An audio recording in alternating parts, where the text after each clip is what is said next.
Ya AFCON imefikia tamati. Senegal ndio mabingwa wa taji la AFCON mwaka 2025. Ilikuwa ni vita vya kipekee, uwanja wa mapambano na si mapatano hata chembe, dhidi ya mwenyeji Morocco. Morocco amekawia jangwani kwa takriban miaka 50, unaona, miongo mitano, na ilikuwa ni fursa kipekee kwa wao angalau kuweza kubeba tajili, na hususan mbele mashabiki wa nyumbani, wachezaji wenye uwezo mkubwa, wachezaji ambao ni wapambanaji, wakina Diaz, wakina Hakimi, kipa mwenyewe akiwa ni Bono katika ubora wake. Ni kikosi ambacho kimekamilika, lakini walikuwa wanacheza dhidi ya nani? Bingwa wa zamani wa mwaka 2022 katika ubora wao. Sadio Mane, unamuona Cisse, yupo mhusika mkuu kwa jina la Koulibaly hakucheza, ndio manake wakati uliopita alishwa kadi ya njano, kwa hiyo alikuwa anahudumia marufuku ya kutocheza kutokana na kadi alizokusanya wakati uliopita. Vipi sasa kwa upande wa Ghana Gray? Unaona, yani kikosi kimekamilika. Nazungumzia wachezaji ambao pia vile vile kupigwa mfano hapa, nikirejelea mlinda mlango hapa, tunarejelea mpambanaji wa kweli kweli kwa maana ya Eduardo Mendy, mdakaji wa zamani kwa faida ya Chelsea. Amebeba ubingwa akiwa na Chelsea na ni taji la klabu bingwa barani Ulaya, UEFA Champions League, kabla ya kuhamia kwa Mwarabu kwa ajili ya kukusanya ama kufyonza hela za Mwarabu kutokana na mafuta ambayo kwa hakika inapatikana, yani utajiri wa mafuta. Kwa hiyo katika hili Mwalimu, tetesi zipo kwamba amepigwa marufuku, suspension. Hapa kwa taarifa inasema kwamba CAF has officially opened disciplinary proceedings against Senegal head coach Pape Thiaw. Unaona, yani CAF imemfungulia kesi rasmi kwamba mwalimu wa Senegal, Simba wa Milima Taranga, kesi kwa tukio ambalo ilishuhudiwa hapo jana katika dunia nzima, kwamba alifanya makosa, utovu wa nidhamu wa kuamuru wachezaji watoke nje ya uwanja. Alidinda ama kugoma hata hivyo kuendelea na mapambano, kisa na maana alihisi kwamba mwamuzi wakati ambaye kitovu cha asili yake ni Jamhuri ya Kidemokrasia ya Kongo alikuwa amefika uwanjani na matokeo mfukoni. Alikuwa ni kana kwamba anawapunja, manake kuna bao ambalo alifunga mhusika mkuu na ikawa imeleta tetesi kwamba alimsukuma Hakimi. Kwa tafsiri yote ikawa sasa sio bao, ilifutiliwa mbali ujue. Lakini nikitazama kwa jicho la tatu, Hakimi alikuwa tayari ana backpedal, alikuwa anarudi kinyume, na mhusika mkuu alikuwa amekuja kwa nguvu kubwa kwa nia kujaribu kuwania ule mpira. Kwa hiyo katika mchakato ule sidhani kama alimsukuma kwa nguvu za kupitiliza ama hata kama alimgusa kwa ziada. Unaona, pale jamaa alikosa tu balance kwa mtazamo wangu, Hakimi, na akadondoka ardhini. Mcheza kwao na mara mbili hutunzwa na kutuzwa hapo nyumbani.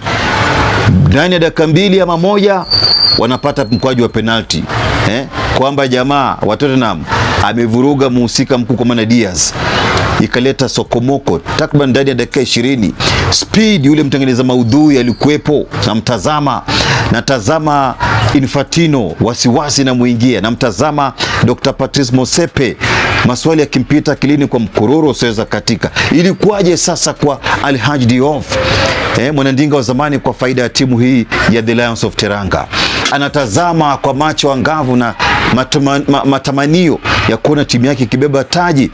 Winga wa zamani wa kimataifa wa timu hii ya Atlas Lions ya Morocco kwa maana Mustafa Haji, mbele ya mashabiki katika uwanja wa nyumbani.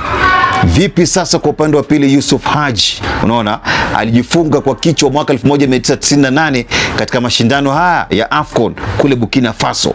Kwa hiyo ikawa ni changamoto kubwa sana, mchezo mtamu kweli kweli, uwanja umejaa. Unaona, wakina Larry Mado walisafiri kwenda kutazama, wakina Paul Makonda ambaye ni waziri mwenye dhamana ya michezo, sanaa, utamaduni kwa faida ya wana michezo nchini Tanzania. Tumemshuhudia pia vile vile Mario Ndimbo, msemaji wa TFF. Rais wa shirikisho la soka nchini Tanzania alikuwepo, na mtaja huyu kwa maana yake Wallace Karia. Achia mbali pia vile vile katibu mkuu wa nadhani katika wizara ya michezo nchini Kenya, Bwana Kinyua alikuwepo. Rais wa shirikisho la soka Bwana Hussein Mohamed alikuwepo pia vile vile, akipiga darubini pia vile vile Bwana Magogo, rais wa shirikisho la soka nchini Uganda, pamoja na waziri mwenye dhamana ya michezo Bwana Okello walikuwepo. Kwa nini walikuwepo? Kenya, Uganda na Tanzania wanakuwa wenyeji wa michuano ya AFCON mwaka ujao. Je, wapo tayari? Walikabidhiwa bendera rasmi, lakini katika hili mhusika mkuu anasemekana kwamba anapigwa stop kiasi cha haja. Unaona kwamba alichochea wachezaji kuondoka nje ya uwanja, ambao ni kinyume na kanuni za mchezo wa mpira wa miguu.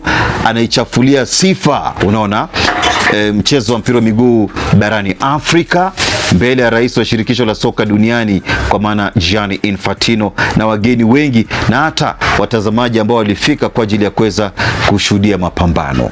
Soka la Afrika tamu. Kunakumbuka kisa cha Taulo, jamaa kipa msaidizi akisimama nyuma ya Mendy, anabeba Taulo mara kwa mara akimkabidhi angalau kwa ajili ya kufuta jasho, ama kulikuwa na manyunyu kiasi cha haja, na kuendelea na mapambano. Ball Boys wakajitokeza, baadhi ya maofisa ambao walikuwepo kwa ajili ya kusimamia mchezo na usalama, wakawa sasa kila wakati wanataka kumpokonya Taulo, unaona, lakini akakadinda, akakaa ngumu, akakataa, akagairi, unaona, akafukuzwa. Ball Boys walikuwa busy, lakini kwa bahati mzuri Senegal walikuwa wamejiandaa kwa vita vikuu. Nikisema ilikuwa ni uwanja mapambano na si mapatano hata chembe. Ndio sababu naweza kuona Sadio Mane aliwashawishi rudini uwanjani, akaongea na El Hadji Diouf akawashawishi warudi uwanjani, watoke kwenye chumba cha kubadilishia nguo. Alikuwepo pia vile vile Leroy Sane, kocha mzoefu barani Afrika, aliwashauri, akamshauri rudini ndani, na kwa hakika leadership ikaonekana. Mbinde hizo zilisaidia, hata akipigwa marufuku ni sawa na kunyamba kwa punda, ashakumsima tusi. Si lolote si chochote kwa kocha.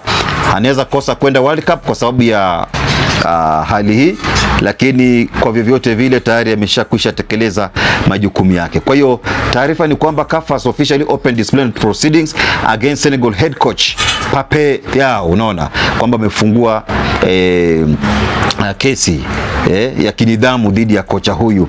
The Senegalese coach now faces possible lengthy suspension with a real risk of missing the 2026 FIFA World Cup, kwamba huenda akakosa kuiongoza Senegal katika michuano ya kombe la dunia itakayofanyika mwaka huu kuanzia mwezi Juni tarehe 11 mpaka Julai tarehe 19 mwaka huu, unaona, kule Marekani, Mexico pamoja na Canada ambao watakuwa wenyeji. Kwa hiyo katika hili, this follows the dramatic moment in the AFCON 2025 final when Thiaw reportedly urged his players to leave the pitch and return to the dressing room after referee Jacques Ndala awarded a penalty to Morocco. Ya hiyo penalty ambayo ileta shida, wanasema ni penalty ya kimagumashi, lakini jamaa anataka kupiga penalty wanasema kwamba ni Pananka. Unakumbuka Antonio mwaka 1900 na ngapi ndiye alijaribu haya mambo wakati fulani katika mashindano ya Euro, na kwa hakika alifanikiwa pakubwa katika kuwezesha Czech Republic, wakati ulikuwa Czechoslovakia wakati huo ama ilikuwa Czechoslovakia wakati huo. Vita vya kabila kapasua mataifa hayo, ikabaki Czech, ikabaki Slovakia, unaona, wakina Serbia wakaja huku, vita hivyo vya kabila mwishowe jamaa wakasambaratika, wakina Croatia na kadhalika. Kwa hiyo katika hili CAF na kila sababu ya kuamua wapendavyo, lakini mwisho wa siku hata kinyimwa ama akipigwa marufuku na kose kuifunza timu hii, cha muhimu ni kwamba amebeba taji la AFCON. Unaona, alikuwa mchezaji wa zamani kwa faida ya Simba Milima Teranga akivaa uzi nambari 16 mwaka 2002 sawia na Ali Siso ambaye iliwezesha tena Senegal kubeba taji mwaka 2022. Unaona, unaona, taji la AFCON. Kwa hiyo hawa wahusika wote pamoja na kina El Hadji Diop, nakumbuka wakina wakina Kamara, wakina Henry Kamara, kulikuwepo na wakina Papa Opa Diop marehemu ambaye alifunga bao dhidi ya Ufaransa mchezo wa ufunguzi mwaka 2002, Korea Japan wakiwa wenyeji wa mashindano hayo. Wakati huo Ufaransa ndio ilikuwa bingwa mtetezi mwaka 1998 wakinyakua dimba la dunia. Kwa hiyo historia ni ndefu unapozungumzia timu hii ya Senegal. Wanafika quarter finals wakitafuta namna kuweza kupenyeza mianzi ya pua lao katika mashindano ya World Cup, nusu finali ya kwanza mwaka 2002 na bao kwa hakika likafungwa dakika za ziada, kwa maana sudden death goal, extra time. Kipa Anthony Silva alibaki kutazama tu na kudua, lakini walikuwa wamejaribu. Kwa hiyo ndio utajiri wa mchezo wa mpira wa miguu na hususan katika bara hili la Afrika. Niite Bonga Boli mwenyewe, mtema madini michezoni. Lengo kuu haswa ni kuweza kufurahia yote yanayojiri chini ya jua kuhusiana na masala ya michezo.